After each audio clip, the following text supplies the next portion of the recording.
and a designated staff member for Senator Dianne Feinstein. His work there included major post-9/11 legislation, including the establishment of the Office of the Director of National Intelligence, the USA Patriot Act, and the creation of the Department of Homeland Security.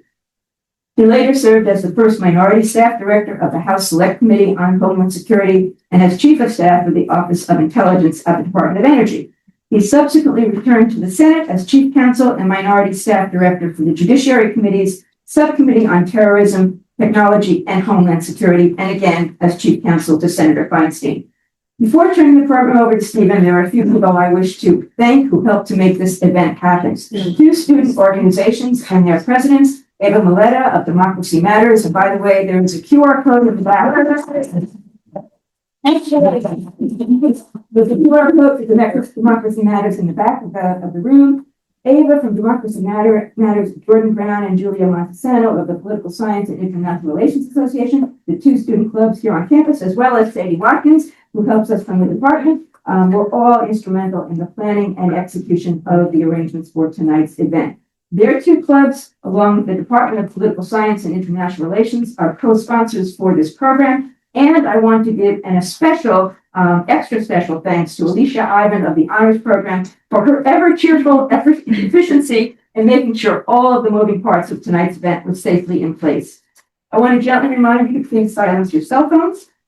Stephen is going to present some prepared remarks, after which he will be happy to take your questions and continue the conversation. Please remember that these are fraught times for us all, and it is essential that we treat each other with respect and civility. And now I ask that you please join me in welcoming Stephen to SUNY New Paltz. We look forward to hearing his remarks. We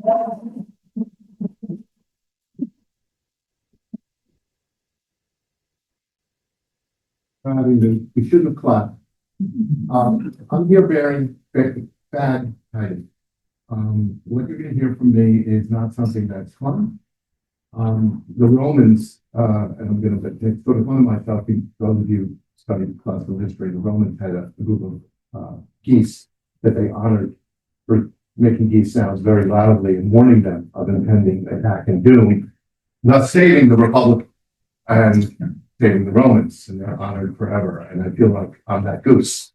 And that's what I'm here to talk to you about. Yes, I'm going to talk to you about the creation of the Department of Homeland Security, but that's only one part of a different approach that I want to take, because I'm here to bring a warning and actually a little bit of a call to action. So you've heard my bio.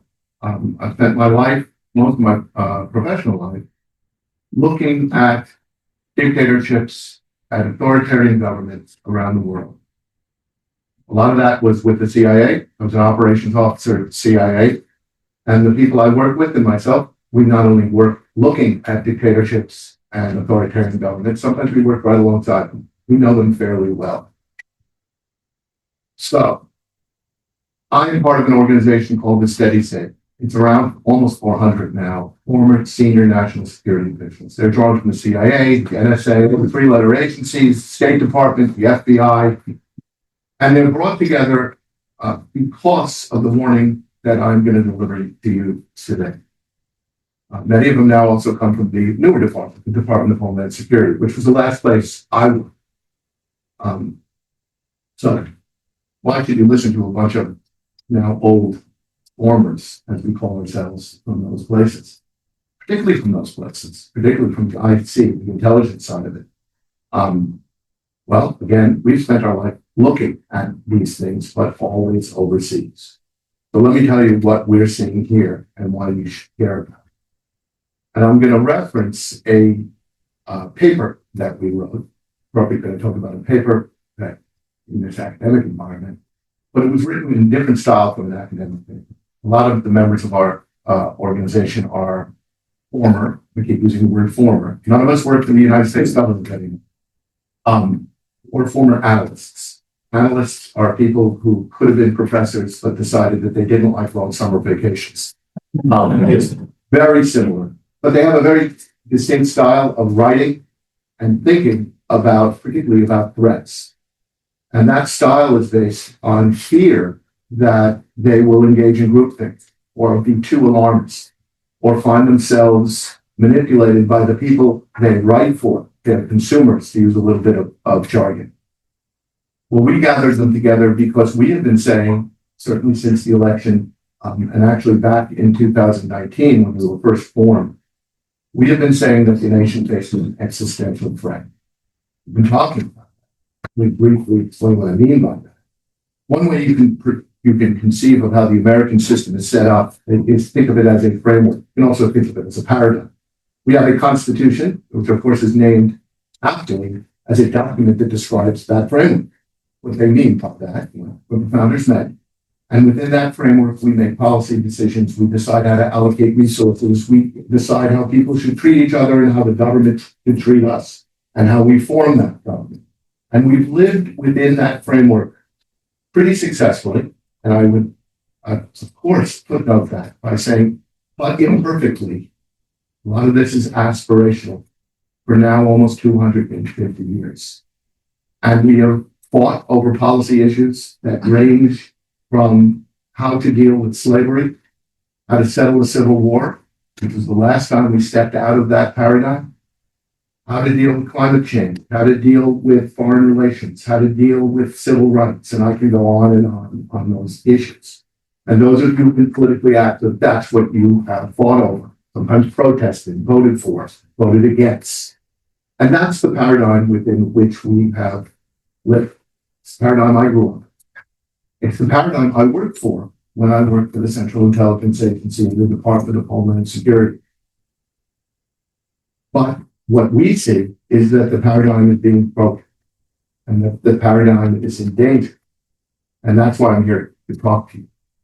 And we see that from the perspective of people who've seen similar paradigms either destroyed overseas or never built and replaced with different paradigms, often paradigms where decisions are made by a small group of people or even single people in oligarchies, autocracies, dictatorships, tyrannies. And we're intimately familiar with them. Over the summer, we sat down with those analysts because we've been talking about this a lot. We've been writing about this in informal essays. And somebody sort of pointed out that if you're an analyst at CIA or DIA or FBI, there's an analog to publish or perish. You can't just talk, you have to write.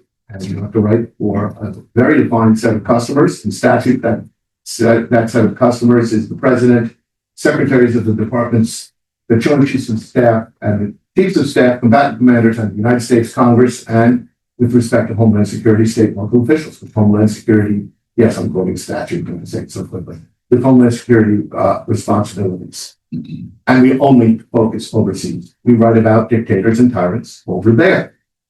Well, we asked them to do what they would have had to do if we were looking at the United States as a foreign country. Apply analytic tradecraft to this task.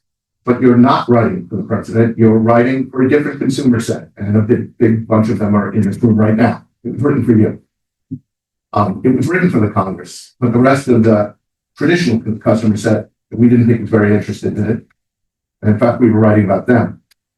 And we stole some of the analytic techniques we worked out over the Cold War era. Some of you may have been familiar with the concept of indications and warnings, I&W, in which we try to figure out what the Russians were going to do through a technique. And you say, if the Russians were going to do X, what would you see a week before X, or a month before X, or 6 months before X? Those are the indicators.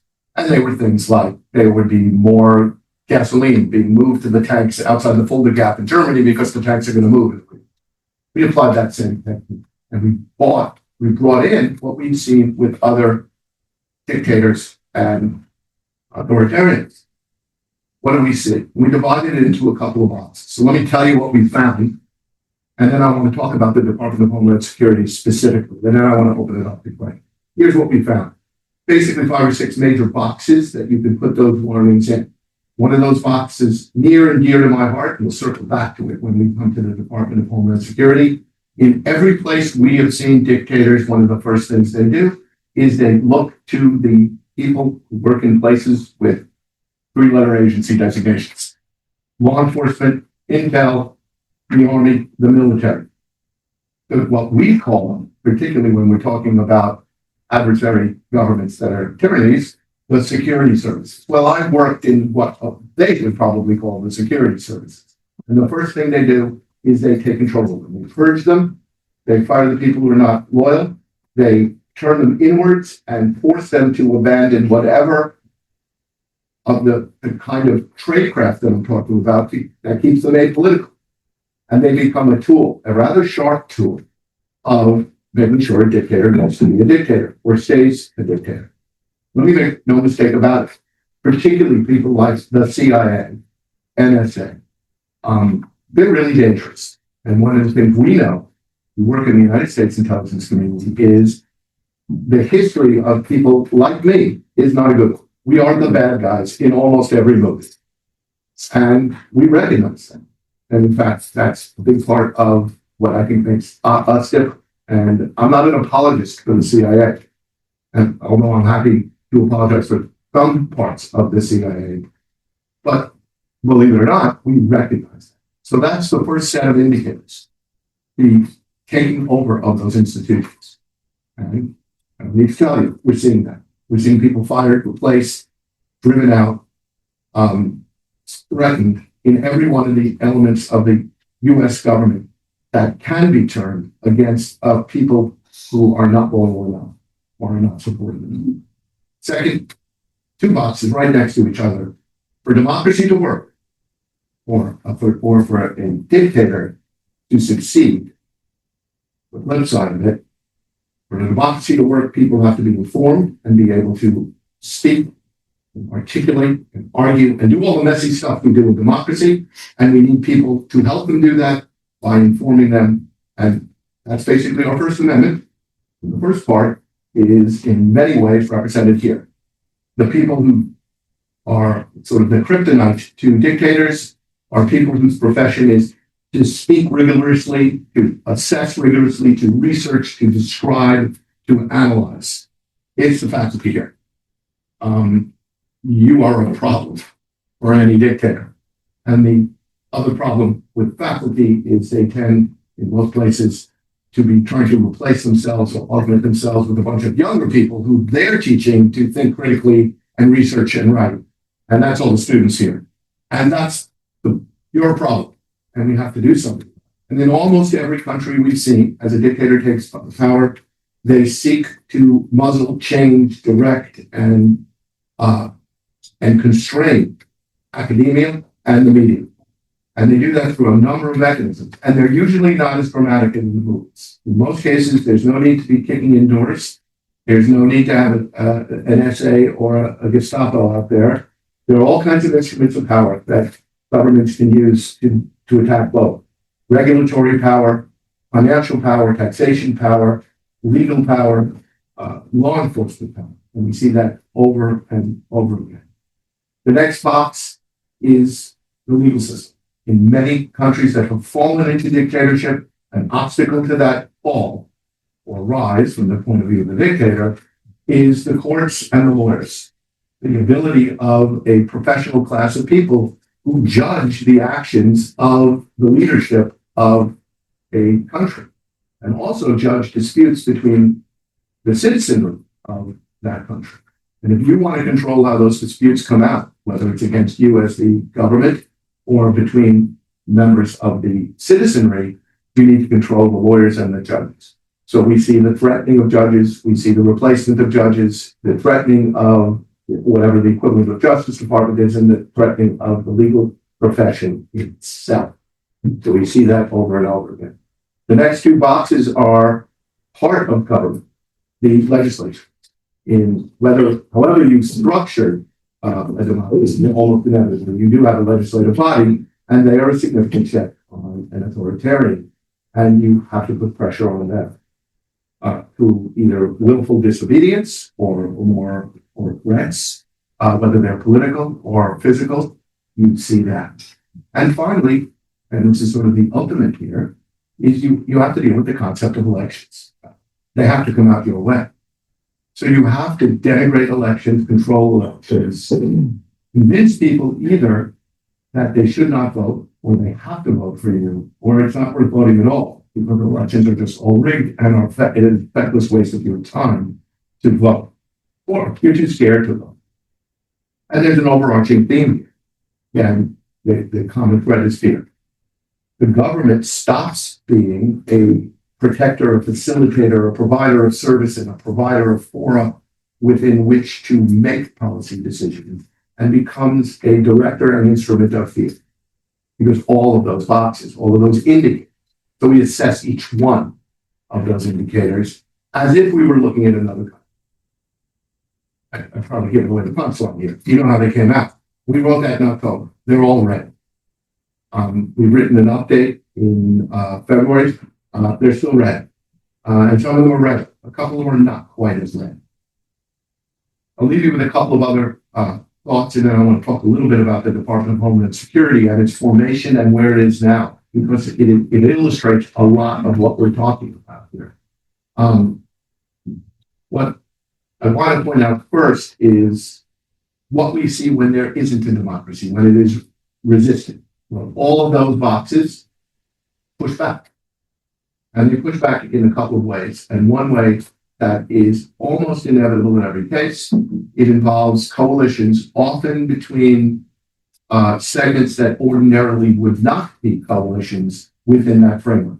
In other words, elements of the society that in a framework in which decisions are made through democracy would be opponents, would be voting against each other, demonstrating against each other, screaming at each other in that messiness of democracy. They need to decide that the framework is more important than the policy. And that's sometimes hard to do. One, because they care deeply about the policy, and because there's a history of deep emotional passion about the adversary. It needs to be done, and that's very, very hard for people. So let me take a few minutes to talk about the Department of Homeland Security, because it sort of illustrates how the United States in a microcosm thought about one of these kind of problems and how it was resolved. Those of you who are old enough here remember 9/11. There was tremendous fear. There was a near certainty, including among the elements of the intelligence community, that we would be facing a succession of similar and more catastrophic attacks. And there was the idea that we had done something wrong. We were fundamentally structured wrong, and it in some way demonstrated a failure of the structure, particularly of those instruments of government power that are focused on adversary threats from overseas, particularly non-state actors. And so we did three big things during that time. I got to work on all of them. And yes, it was exciting and interesting, but also terrifying and depressing. We created the Director of National Intelligence, and so we reoriented and restructured the intelligence community. We created the USA Patriot Act, which clarified and augmented authorities of many of those elements. And we created the Department of Homeland Security. And that was formed because of the idea that what had resulted in 9/11 was a lack of coordination, lack of information sharing, and an irrationality in the structure of the various parts of the federal government that would have or could have prevented a terrorist attack. I think it's still open to debate whether those conclusions were correct, but I didn't get to write the 9/11 Commission report, so we can argue about it offline.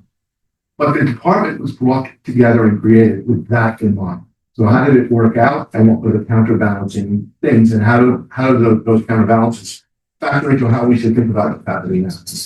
So first, the idea was we had different parts of the government that, for various historical reasons, were in various departments, agencies around the federal government, that all should have been more coordinated and focused on protecting what came to be called the homeland. Thanks, Senator Lieberman, for that word. That became the word. Not sure it's the right word. Some say it sounded better in the original German, but that's how we thought about it. So, for instance, we had protection of the president, Secret Service in the Department of Treasury, Coast Guard, protection of ports from attack in the Department of Transportation, Border Patrol, which was part of Customs, and with Border Patrol, Customs, and what was then called INS, in other words, immigration, the migration of people into the United States, Department of Justice. We brought them all together. We created some new ones. TSA, thank you when you take your shoes off. We didn't even have that. We brought that in. and we created the Department of Homeland Security. It was a remarkably bipartisan effort to do that, but there were counter pressures. I think everybody recognized that the American people wanted this done, whether it was a smart move or not.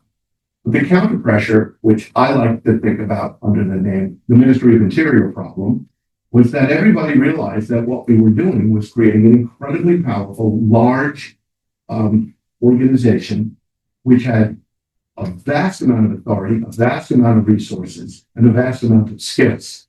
And it could, if we were not careful, turn into what we had seen in places like the Soviet Union or in authoritarian countries, Serbia, for instance, as the Ministry of Interior. And we wanted to guard against that. We wanted to have our cake and eat it too. And how did we do that?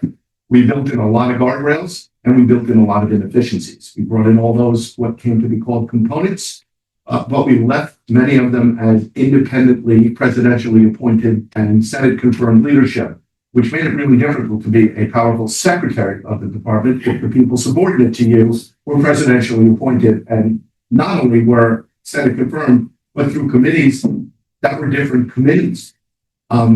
We let them all keep their names and their badges and their symbols, and believe it or not, some of their procurement and HR authorities and their IT structures, which created a whole lot of friction. I can tell you, working in the Department of Homeland Security, if you work there, I mean, imagine we didn't want the engine to overrun, so we built a deliberate lack of, I'm making a little symbol here for gears. They didn't quite intersect perfectly, which meant if you worked at the point of friction, it was pretty miserable sometimes, but it sort of worked. And we built all of these other guardrails, internal oversight, a privacy and civil liberties office, an office of general counsel, which had lawyers hot, cold, and running. We had internal oversight within various components, including privacy and civil liberties officers within them. We had an inspector general. And most importantly, at least in my view, we had a series of presidents of both parties who made it very clear that the White House itself and the president himself bought into the idea that we needed to balance efficiencies and efficacy in protecting America with those privacies and civil liberties concerns. And that's how the department functioned for more than 20 years. Again, imperfectly, some of it was aspirational, a lot of mistakes, a lot of taxpayer money wasted, which is what you would expect when you create a new department, and a lot of wrong things. But at least my opinion is over those 20 years, we accomplished much of what the American people expected us to do, and we didn't have a catastrophic terrorist attack. I think that's a good thing. Now, the part that I worked on was the Office of Intelligence and Analysis, and that was one of the missing pieces that the 9/11 Commission found. Was we didn't do a good job of sharing information, not only to those traditional customers, they sent all those people, but to state and local officials with Homeland Security authorities, and we didn't do a good job of sharing information between and among the parts of the federal government. We had all this data now a lot more because of technology, and we were, at least we believed, we were not connecting the dots because we couldn't share the information. And there was lots of information out there, and we weren't sharing some of it. And so we sort of adopted these sort of mantras. It's no longer need to know, it's need to share. We need to connect the dots. We're going to be in the prevention, not the response. That's sort of how we looked at. And Office of Intelligence and Analysis didn't have that name at the beginning, was created with that in mind. It was going to be the first and only part of the intelligence community, made a member of the intelligence community which focused domestically. That's pretty scary. And people recognize that. Its authorities were limited, it had very limited collection authorities, and a tremendous amount of oversight over it from, among others, the people I mentioned, as well as the Department of Justice. And it functioned fairly well.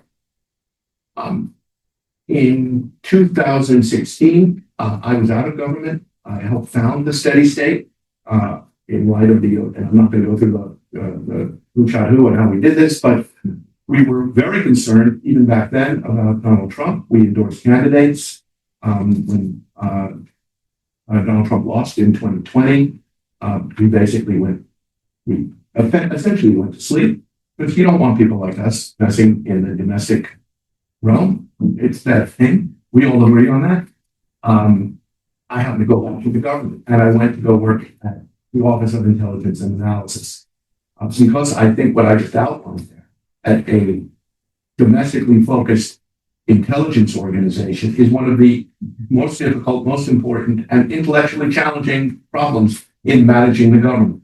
And it's just a microcosm of the bigger problem of how do you preserve a rule of law constitutional democracy. And I wanted to be part of doing that from inside. To give you an example of how different things were, one of the reasons I wanted to work at INA, which is what it's called, is I wanted to be the senior advisor to that undersecretary. It's a guy named Ken Weinstein.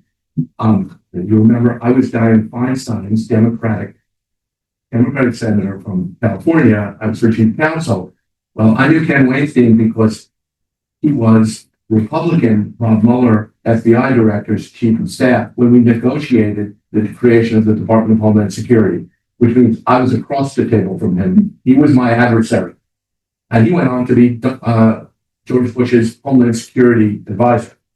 I wanted to work for the guy. And he wanted me to work for him. That wouldn't happen. And I thought that was going to be where I spent the rest of my career until Donald Trump came back and won the election. And won the election on a platform of, I'm going to use the security services to go after my enemies. That scared the hell out of me. And then also, for me, I couldn't do that. So I resigned on January 20th. And I went back to the steady state, and that's what I'm doing now. Now, just very briefly, why are we doing this? Who are we?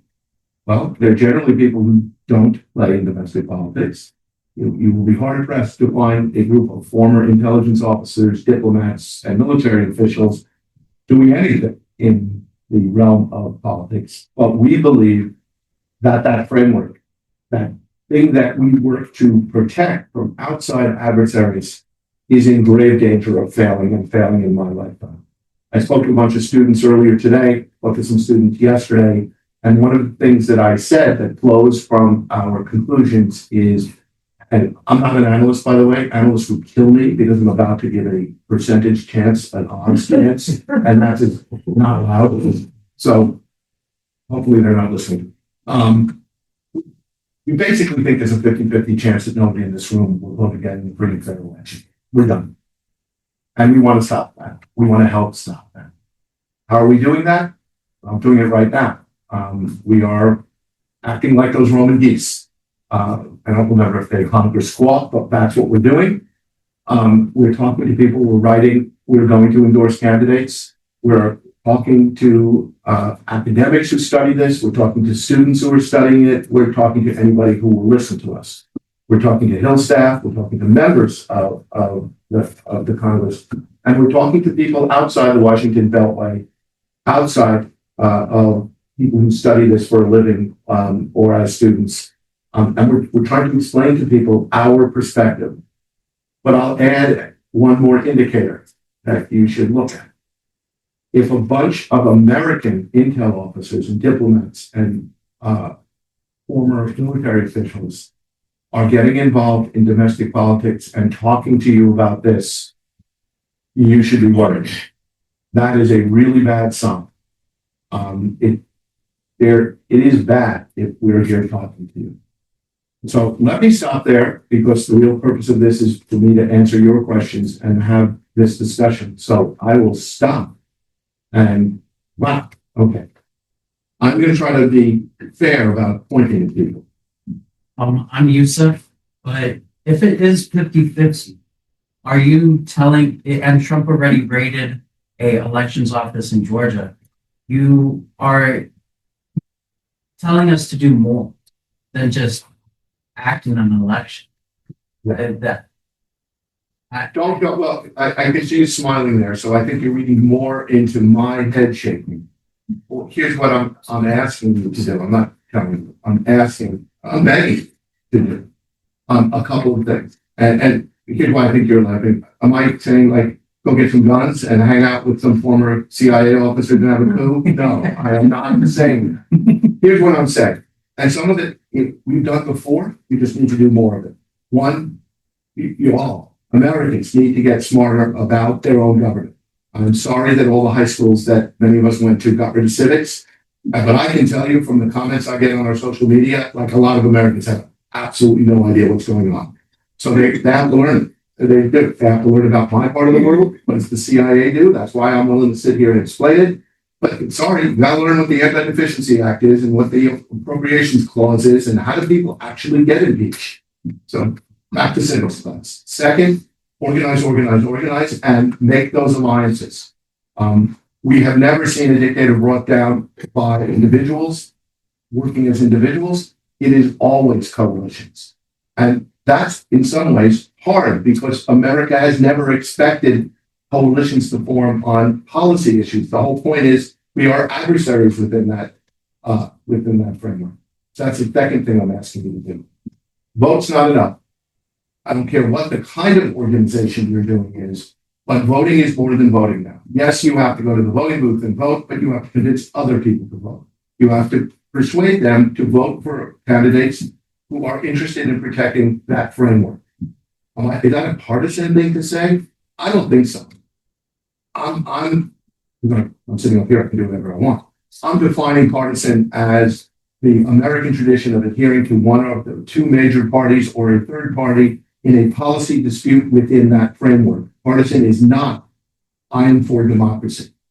So I'm going back to the way we would use the word during the Second World War. The Free French were partisans in that they really wanted to kick Nazis out of France. They were not partisan. It's like, oh, we have we're the not Nazi party, and we're for not Hitler. Taking that kind of activity, and that means maybe giving money, if you have it, maybe giving time. We talked earlier today in sort of the what you can't do under the third, and I have friends who have said this. I can't stand this anymore. I can't stand looking at the news. I am not going to pay attention. I am going to golf or visit my grandchildren or whatever it is they're going to do. You can't do that. I'm sorry. The fourth is a little bit different. And the fourth is going to be new to Americans. Those first three we've done. It's just a question of degree, of turning up the temperature a little.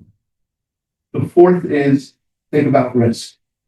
And think about how much risk you're willing to take and how much risk you're willing to take for your loved ones. Because for the first time, and certainly in recent American history, except on the extremes, and I'll explain what I mean by that, doing those first three means risk. Whether you're a student who's hoping for a job in the government after you graduate in May, or whether you're somebody who wants to go on social media, or whether you're a person who happens to have an accent or darker skin, or you're a faculty member who works at a university that needs federal funding, you have to take some risks. And they're real risks. I don't know how bad they're going to get, but I can tell you, we have 390 members right now. Most of them have served in really bad or traveled in really bad places around the world. I think it's safe to say that almost everybody in my group has risked their life in support of America in the past. So these are not wimpy people. 50% of them don't want their name on our website. 50%. These are tough old chiefs of station of CIA offices all around the world. They're scared. They think there's risk. I've talked to students. I had a student the other day who said, I want to apply for a internship with a steady state, but I'm also wanting to work for a government agency. And you can't apply for our internship. You can't. Too much risk. And by the way, don't email me. That's where we are. Now, I talked about the Department of Homeland Security. One of the things we built all of those constraints, those guardrails to try to deal with that risk issue. We didn't want Americans to have to face risk because we created all this capability. Those guardrails are gone. The ability of the department and other places to surveil you and yours and everything you do is constrained only by capability now, and the technology is whiz bang. There's almost nothing they can't do. Their ability to manage the vast amounts of data that they can acquire, thanks to Grok and the other AI things, is remarkably effective.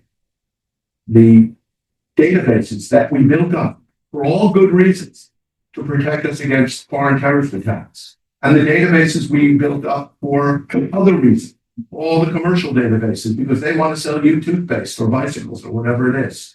Because I don't want to wait in a toll booth anymore, and I want my Easy Pass to tell some computer where my car is all the time, so I don't have to wait 10 minutes. I like that when I go to a hospital, hopefully, I get hit by a car, they're going to bring up my medical records right on the computer screen. They're going to know what drug I can't take or something like that. I like all that. But those databases now can be synthesized and dealt with by the kind of people who have the professional intel training that I have. And that means there's risk. So that's what I'm asking you. I'm not asking you to take more risk than you want to. What I'm asking you to do is take some risk and take an amount of risk that you've thought through, and whatever your threshold is, whatever your confidence, do it. But I wish I could tell you there's no risk. There is. You had your hand up way back there. You realize you're in the dark, so you almost don't see me, but it's okay. So, one, what can you say about a general strike? And two, like those 14 lawyers that resigned, is that an effective protest, or does that just open the door for more people to come in and do whatever they're told? Or we and I hesitated to give opinion on specific tactical ideas, including a general strike, for a couple of reasons. One is I'm not sure I have all that much to add. I'm not sure I have an expertise that could help answer that. Other than that is in the class of things. It is one of the toolbox that we have seen work overseas. In terms of government lawyers resigning or me resigning, I don't know who's in my job now. I'm guessing they weren't as concerned about the intelligence enterprise getting under control as I was. Again, a very personal choice. One of the students the other day asked me exactly the same. Shouldn't you stay in and something in bicycle wheel? Depends what your job is. And this goes to the question of risk. Depends what your job is, what your situation is. Well, I write this dramatic January 20th letter on resigning. And it's sort of easy for me. I have healthcare. I got to retire. I mean, I resigned and retired. So my healthcare is paid for. My kids are out of school. My wife has a job. Easy for me. The people who worked for me, barely paying their mortgage. Government jobs don't pay that. Am I asking them to resign? Am I asking the young woman who worked for me, who just got married, is like looking to have a baby? I don't know how much they have in their bank account, but it's probably not what I have. So those Justice Department lawyers, I think it's probably a combination of, at some point, you can't do it. Hopefully, everybody who works in the government has thought about, when do I walk away? And when it's a complex and difficult question, and it's a personal one. But there was a tail to your question, which is that a good thing? Will they just be replaced? Particularly in the Justice Department, we were just talking about that when we were meeting before this. I don't think so. Justice Department lawyers it's an incredibly selective process. They're really good. They're really highly trained. It's going to be really hard to get lawyers who don't get their asses kicked all over courtrooms. So I think it's sort of a good thing that they're leaving, but I understand how difficult it was for them. Yeah, thank you. My name is Alvar Euro. I'm an international student from Finland, from Europe. Thank you for your important speech. And most of all, this beginning of this year, it's really hard to believe the news we read every day as a European and as a Nordic country citizen. I have been also thinking that maybe next morning when I wake up, maybe we have a conflict between Nordic countries and the US regarding on the Greenland situation. But my question for you, Mr. Cash, is as for Europe, as we, on the other hand, we are really, we need the US in many cases, especially about the NATO and, of course, the military questions on overall. Because on the other hand, we have Russia on the other side, And of course, as a Finn, because we have a really large border with the Russians, and of course the threat is quite big over there. What is your message for Europeans during this time? And of course, we are fighting our own fights with the far right rising over there. So what is your message for us? Let me answer that in two parts. And I'm not evading your question. So first of all, Europe and you can see the actions we're taking with respect to NATO, with respect to Greenland, with respect to Venezuela, not just as we have in the past so what's this American policy? But it is a policy made by an autocrat. And an autocrat unmoored from the various structures in that framework I keep talking about that are in some ways designed to keep those kind of policies from being as erratic and potentially irrational as they appear to be. So it's not just that we have a policy towards NATO and Greenland and Venezuela and whatever other country we've decided to invade over the last 24 hours that I missed. It's that you are seeing the policy made by an autocrat. This is what autocrats' foreign policy often looks like. So the message for Europe is hold on tight. We certainly would welcome support from our allies in Europe, and I mean our Americans' allies, not America's allies, because I'm not sure America, through our executive branch, considers you allies anymore.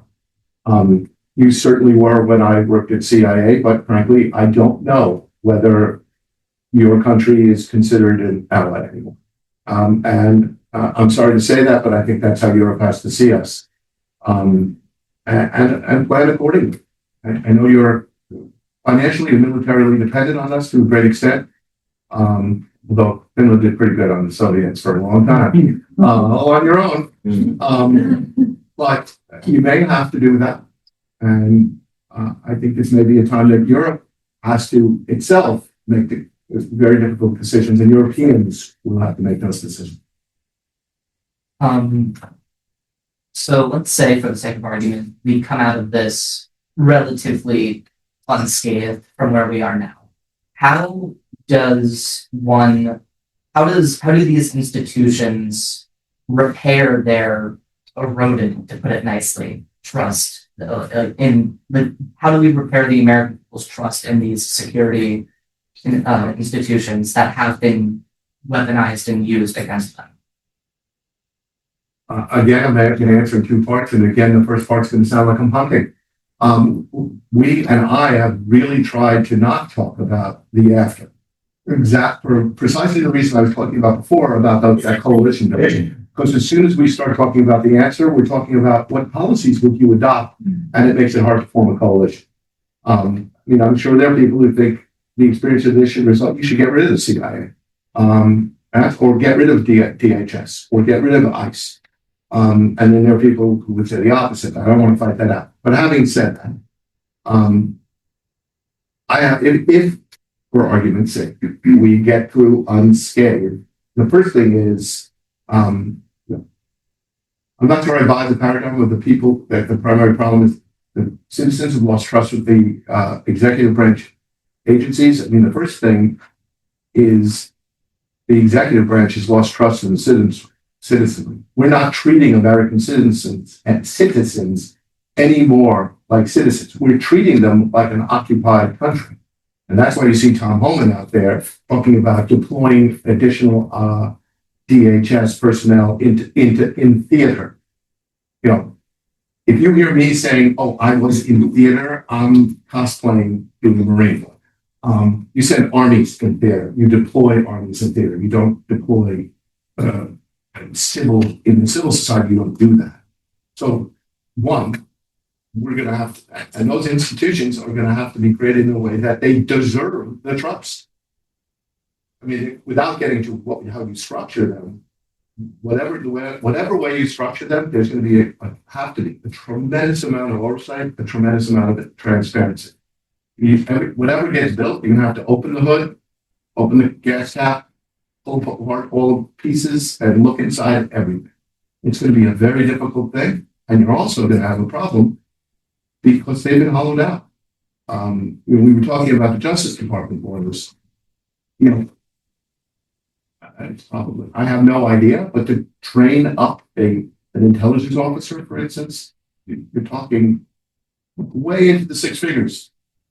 And then years of work. They're gone. Where do you get them? FBI agents, years of work, incredible training. Where do you get them? You can't just come into, hey, anybody want to be in the FBI? You can be a special agent because we really need people in, and you seem to be a good heart and a patriotic American.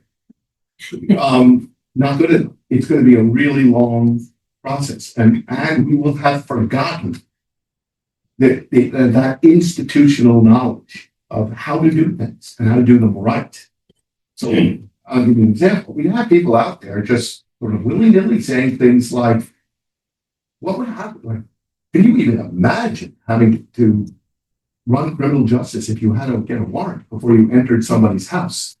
Those are people who don't know how to run a law enforcement organization, because it's sort of how we've done it for a long time. That actually is. So I was a prosecutor. I know how to get a search warrant, sort of what I do.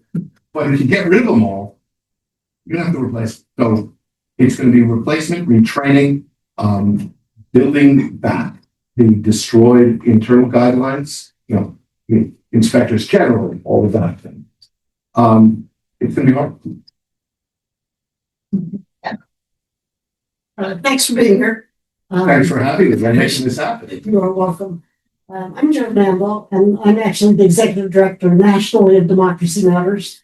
And I would love to have you comment on the fact that I've been encouraging students to join rallies, particularly the No Kings rallies. I think that's an important way for students and everybody else to step up. And I wonder whether you think that those kinds of rallies, and we're going to have another one on March 28th, are effective, and in what way are they effective? Or what way might they be more effective? I want to make clear that a lot of what I've said thus far, I'm really comfortable speaking for the steady state. In other words, I'm channeling for you the collective wisdom of those 390 people. I'm not sure we've reached consensus on that. So I'm going to tell you what I think they're effective. I think they're effective because most of the counter authoritarian movements have been marked by in the streets kind of demonstration. I spent a lot of time looking at Serbia, and I watched what happened there with the fall of Milosevic. I'll give a plug if you want to be both inspired and maybe answer your question. There's a great documentary, I think it's called Bringing Down a Dictator, narrated by Martin Sheen, so you get to pretend that we have a president who can narrate something. It's like 55 minutes long, and I think it will answer your question, because the answer clearly there was yes. And for those of you who are on the other side in this audience, that particular documentary actively focused on one major element of that movement, which was an organization called UPOR, which was, sort of Democracy Matters of Serbia, or some, they're kids. A lot of that was done by, I'm sorry, students there calling me kids. They were kids. And they got in the streets. They were nonviolent. The government was not nonviolent. They got beat up a lot. They took risks. So watch that and reach your own conclusion, and then we will see what happens. When people take to the streets, it means something. What's the name? It's called Bringing Down a Dictator or Taking Down a Dictator, and I never can remember. Somebody will Google it. It's on YouTube. Thank you so much for thank you so much for educating us. Thank you so much for educating us. I have a question regarding education for people that are not as privileged enough to be in this room with us. I know you mentioned maybe a few people have mentioned maybe rallies, education. It's up to us. I'm for context, I'm an SUNY from Long Island, New York, and it's hard it's hard being part of that community at the current moment because everybody is so, I guess, so centered on their community and their safety of their, which I so understand. But I also want to express that education is so important to any cause. And I know a lot of people are set in their ways, especially if they feel that their community or ethnicity or race is being attacked. I want to ask, what can we do as students, as educators, as anybody willing to talk about this, the ICE problem? What can you say to maybe go to high schools? What can you say about educating more people? Because there's only so much I can do. I've been to countless activism rallies. I've been to countless donating for Black Lives Matter. And Let me see if I can take that in two parts. First of all, it's not the ICE problem. This is the executive branch problem. And it's not just ICE, it's CPP. It's that we have a DHS with a paramilitary arm. That is one symptom of the problem. So first of all, education is not a zero-sum game. So educating within your community does not mean you can't educate outside your community. And it is a perfect example. If you're out there and you already know how to join organizations, you know how to go speak to a high school, that's what you got to do. And then the final thing, and what makes this era a little bit different, is the primacy of social media as the mechanism by which so many people talk to each other. And there is a leveling effect of social media. It's basically cost-free, so there's not a barrier to entry. You don't have to get into and pay tuition at a university to learn stuff. So exploit that, use them. There's a guy over here too. Okay, 1, 2. So in the steady state analysis where you compare the US to all the countries that have fallen into dictatorship, is there a different where the US in this example, I know we had talked a little bit about how the history of the US makes this case kind of different, but is there anything else? There are a couple of things, and I know where you're getting on that. So we try to base our analysis on other countries, but there are some significant differences. We are different, and in fact, in many cases, those differences play in the favor of a good result, for argument's sake, that we get through unscathed. And there are a couple. One, almost every one of the dictatorships that we've seen arose against a background of devastating economic dislocation. Like really bad. People starving from it. We're not there. So that's a major difference, major strength. The next one is we have a 250-year tradition, imperfect as I said, of democratic norms. We have a civil society. We know how to do all these things. So we're not like a lot of countries. When we tried to bring democracy to Afghanistan, we had to explain to people what a vote was. None of those people had ever voted. We don't have that problem. We know how to do this. We know how to exercise First Amendment rights. We know how to support candidates. We know how to support them financially. So there are tremendous advantages we have.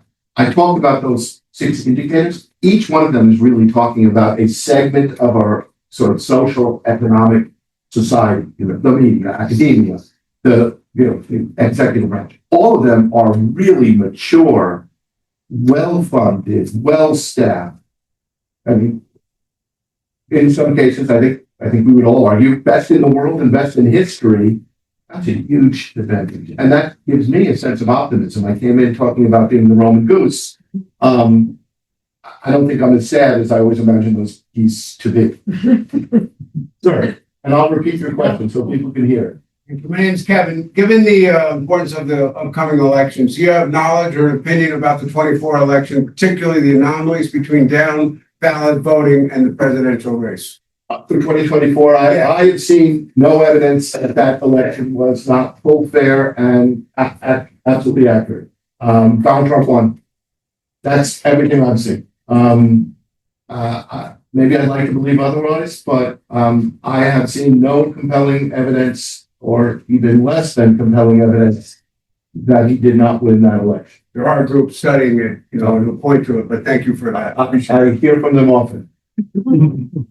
So, I actually have an election question, but first I wanted to point out that Professor Casa mentioned that you would be speaking from prepared remarks, and I wanted to compliment you on a beautiful first part that didn't have any notes. And what a testament to a good liberal education in action. So thank you very much for that. Very little secret, it wasn't prepared either. The point is, it came off as very prepared, so thank you. But my question has to do with a specific case that has happened recently in Fulton County. And I'm just wondering if you could demonstrate to us how your training and your analytic powers look at this seizure of voting records and how worried we should be. We should be worried. Yeah. So let me give you an example. Let me play at that one. If this happened in another country, let's pick on Belgium, because no one's going to be offended if I pick on Belgium. If that happened in Belgium, here's what the intelligence report that went into the president's daily brief would say. Yesterday, paramilitary forces augmented by whatever the Belgian FBI and unprecedentedly their intelligence services conducted a raid on Belgian state election facility. It is unclear whether there was any legal justification, and this appears to be an effort to manipulate the upcoming midterm elections. We assess with a high degree of confidence that this is a significant move towards, in some way, hindering the midterm elections, which are scheduled in November in Brussels. That's what it would say. And it's in the president's daily brief because he should be worried about it if we had a president who cared about that. That's good about it. If you're interested, if someone is interested, Can you talk louder, please? if someone is interested in joining the federal government and is anxious about the trajectory of U.S. civil service going on, how does someone navigate that going forward and wanting to participate within the federal service? I got asked that question last night at UConn, I spoke at UConn. And so if this person is you or a friend, again, personal decision. I would have a hard time. I have two 28-year-old kids. If one of them came to me and said, I want to work for the federal government, I'd have a hard time recommending it to them, and I would probably push back on it. But I get to do that because I'm their dad. I don't know. The one thing I would say is, if you're thinking about going to the federal government, you have to do what I did when I entered the federal government. It was sort of funny when I did it, and it's not funny now, which is I thought through, actually it wasn't that fun. When I joined the agency, the night before I went to my first day, I didn't know much about CIA, and really little idea. I was telling the students this before. I applied because I applied alphabetically to every agency or department, and I got to the C's. So there you go. I wasn't sure that I could ethically work for the CIA. I grew up in a very liberal environment. The CIA was not exactly, they weren't a good team at my family. I told my wife the night before I went that I may come home today and having showed up for my first day, I resigned my first day. And then you're going to kill me because we gave up the rent control department in New York and moved to Washington. And that didn't happen. But I did think about it. I sort of steeled myself to say no to a federal job if I felt I had to. I think if you're thinking about going to the federal government, now you have to think that. You owe it to yourself and you owe it to other people to have a real hard discussion with yourself about whether this is ethical for you to do. So, hi, Mika. And we're sitting in a blue state, in a blue town, in a blue region, really. I recently went to Utah, which is not really blue at all, because my daughter lives there. And she's freaking out about having moved to a red state, by the way. But I flew over the country, and I was looking out the window of the plane.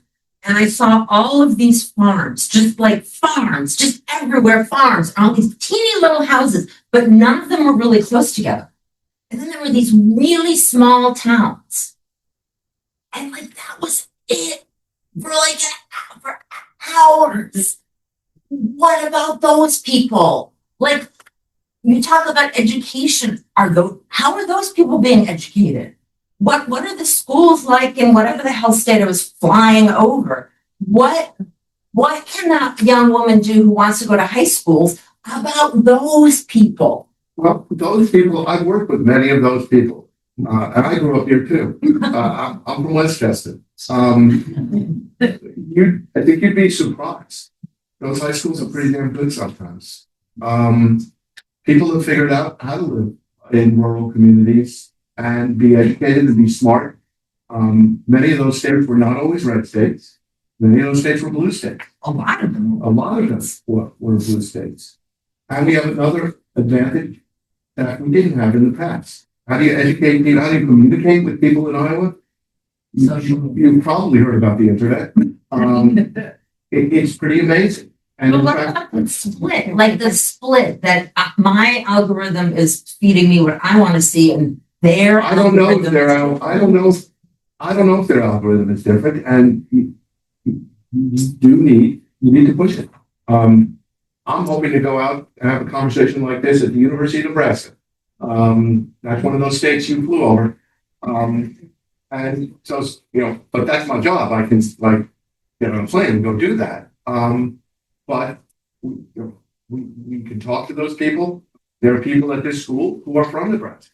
The faculty here have colleagues at the University of Nebraska. You are going to send people from your education department here at New Paltz to teach in high schools in Nebraska. That's how you do it. Thank you. My name is Sydney Hamilton. Thank you for coming and speaking with us.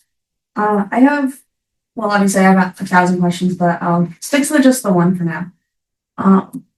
I'm trying to speak from a point of view more than just the students in this room, the students who don't have access to this, the students who could frankly care less about politics.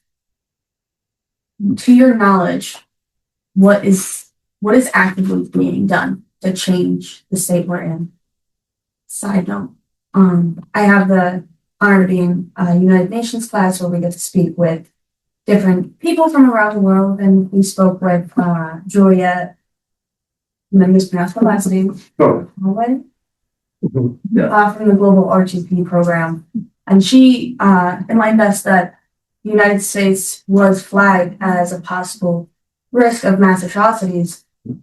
To your knowledge, what is being done on a large scale or a steadfast pace to stop this, like from that we aren't seeing on social media, that we don't know about?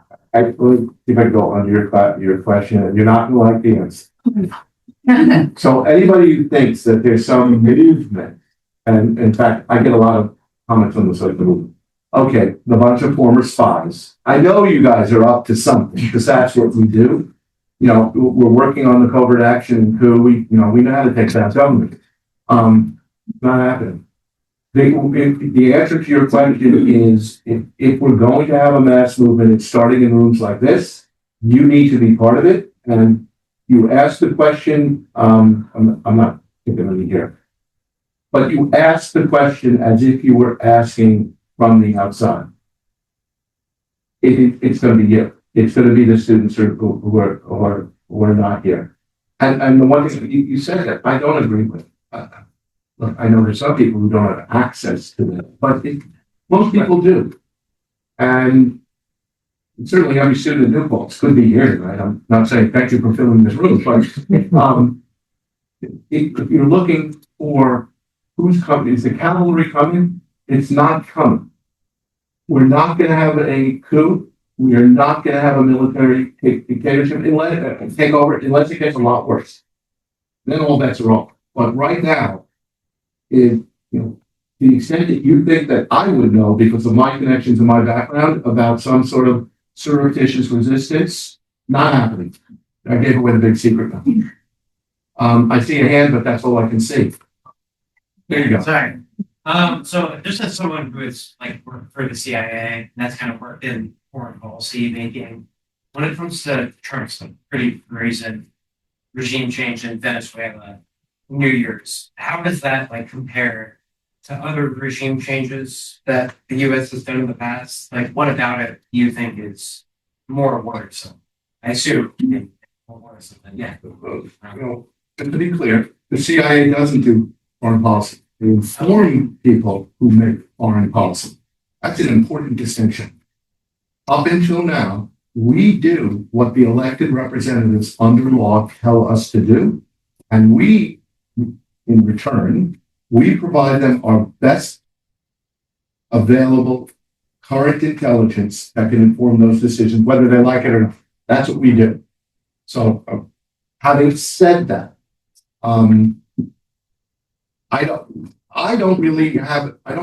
know enough about Venezuela to say whether or not U.S. directed regime change was a good policy or a bad policy.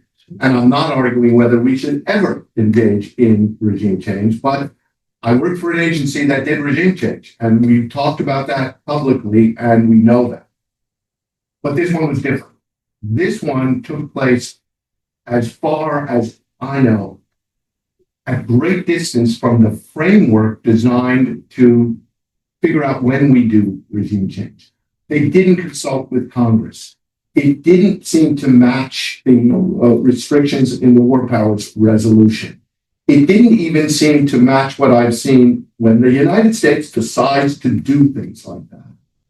There is a significant interagency process which is designed, hopefully, to make sure those decisions are lawful, constitutional, and not stupid. And I didn't see any of those three happening to the extent I saw. The NSC process, which is how those decisions are made, National Security Council, appears to be broken. The input from the intelligence community, and I will give you the example, Venezuela happens to be one of the examples. So the White House wants to say, this is before the Venezuela operation, that they are a major supplier of fentanyl and that their Trinidad organization is being directed by the government of Venezuela to essentially invade the United States. And from news reports, I have no direct knowledge of this, analysts in the intelligence community said, no. There's no intelligence that says either of those things. Those analysts were fired. I've never seen it. I lived through the oversight of what was a pretty significant problem. We invaded Iraq for weapons of mass destruction. It wasn't that people were saying, tell me there's weapons of mass destruction or I'll fire you. This is unprecedented. And you can imagine, those of you who are thinking of a career in, for instance, the federal government, but I made the analogy to academics and analysts. Imagine if you were writing a paper for a professor, or you are a professor writing a paper for a journal, and the professor said to you, I want you to conclude X, and if you don't, you get an F. Or if you're the professor, wait a second, you're about to publish a journal article that says X, that's not consistent with the policy of the university here at New Paltz. You want tenure, or you want to keep working here? You can't. One, there's lots of reasons why that's a bad thing, and that's another indicator of an authoritarian. If you're counting on that journal article to inform your policy and you tell the most expert people, whether it's in the physics department or the political science department, to come out to the conclusion you want, you might as well not pay that guy, but you'll make some really bad decisions. Because there's a reason why we want to read those journal articles. There's a reason why we want to have the intelligence analysts tell me what's going on. So they didn't in that case. We saw a similar thing when we bombed Iran. I don't have an opinion on whether it's a good idea to bomb Iran or not. But I really do have an opinion that after a president orders a bombing and then asks his intelligence community to say, hey, I just blew up a bunch of stuff, or at least I tried to. Can you tell me if I blew them up? Because I may want to blow up more stuff. Or maybe I didn't blow them up and I should go back and blow them up. If you tell them, no, you have to tell me I blew them all up, you're going to make a stupid decision. Now, I'm joking about it, but stupid decisions at that level are war. And I'll give you one more example. Historically, Stalin had a number of intelligence officers who were running really good assets into the German government at a time when the Germans and the Russians the Soviets still had a non-aggression pact. And those sources were saying the Germans are going to break the pact and they're going to invade the Soviet Union. And Stalin didn't want to hear that. And depending on which version of this historical they were either relieved or commanded, they were shot. Well, Germans invaded. It's arguable that a couple of million Soviet citizens died because Stalin didn't want to hear intel. The war would have been very different if Stalin had listened to that intel. That was a stupid decision. Not saying the president has to agree with it, but if you shoot the people coming to you with information you don't like, you will only get information that you like. Steve, there's a right there, right there. Hi. My name is Phil Bellin. I'm a reporter with Freeman's Journal, Hometown Oneonta, and All Otsego, which has no bearing on here or Ulster County, but it does have my question.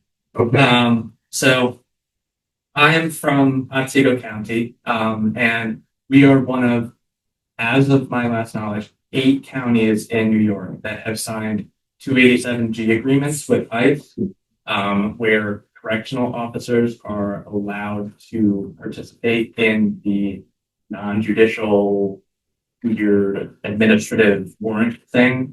Our paper has been flooded with that because our county has had a lot of protests against it. I have to report on the board meeting. It's a 4-hour-long meeting. But so with that, our sheriff signed that agreement with the federal agency without consulting the county board. And that's supposed to 100% be something that goes through the checks and balances of the board, debating that, coming to a decision on that, and going through with it because they represent the citizens' wants and needs. So with that, we've spoken a lot tonight of the undermining of democratic institutions and values on a national level. But what can you say to facing these issues on a local level like this? I've been talking on the national level, but that paradigm goes all the way down. And by the way, it goes all the way down by virtue of the Constitution, which preserves to the states, 10th Amendment and otherwise, lots of the stuff, like policing themselves. And that's why in New York, sheriffs are elected. And depending on what your county rules are, I don't know enough about the relationship between sheriffs and county government, but I assume there's some rules there. And when you break the paradigm, it breaks all the way down. If we're not following rules, and if rules don't matter anymore, it doesn't matter whether the rule is a national rule, a congressional passed statute, or a local. And so it is not surprising that we're seeing this. Now, I have no idea whether or not what the sheriff was supposed to do or not. I'm not questioning you. I just don't know. But and this is why it comes back to you. And the question about what happens on the local level, because your sheriff is New York, your sheriff's elected. So you got a bunch of voters in your county. Now I'm from downstate, so I think there are like 6 voters in your county, and a lot of palm trees. That sheriff should care what the people say. That sheriff better read your article in that paper, because I assume people who voted him in are reading your paper, and needs to listen to that select board or whatever it's called, because they're probably pretty powerful people in your county. And that's why there can be action. Your question, what can be done? And it doesn't have to be, you don't have to come down to Washington and go yell at your congressman. You can yell at your sheriff. You can vote against your sheriff. You can support a candidate for the sheriff's office who isn't the sheriff that's there. I heard you. I'm Brian. Hello.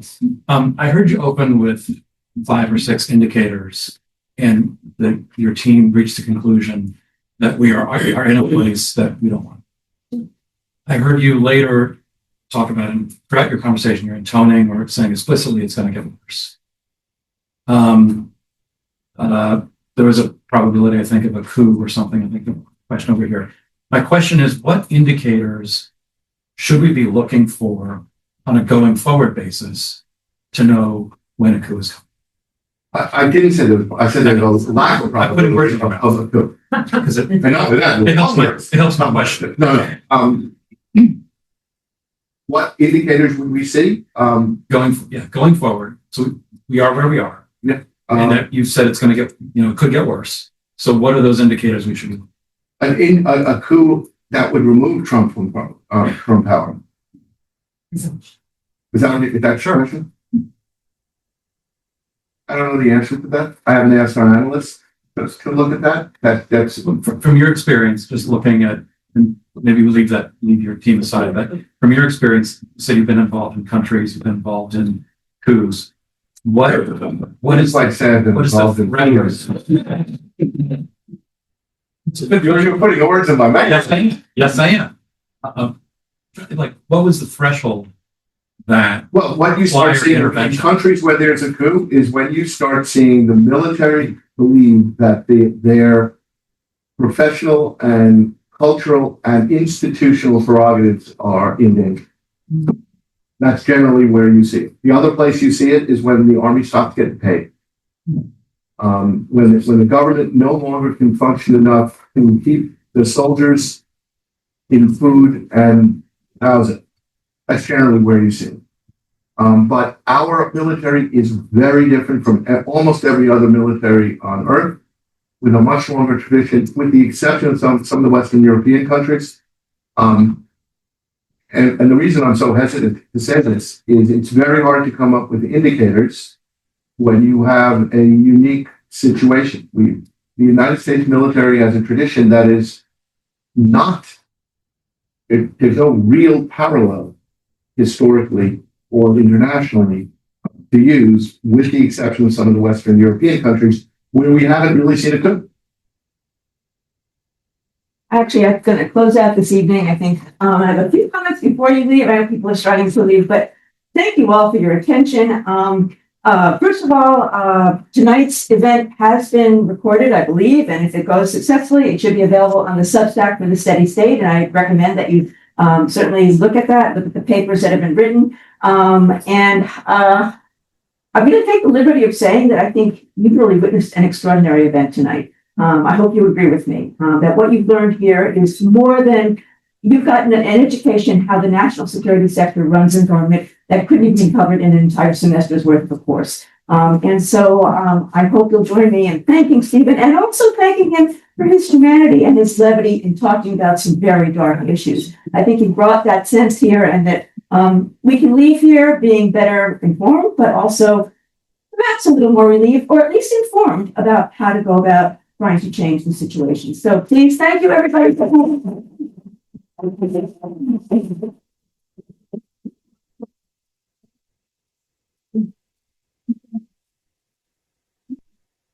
We the people. Our motto is hold fast. Look up the history of it.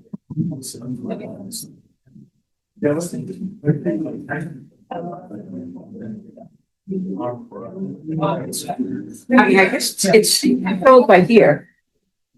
Yoni, like Right here.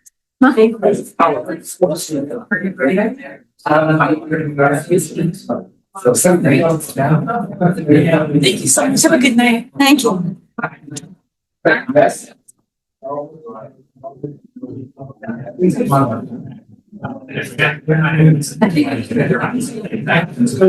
we go.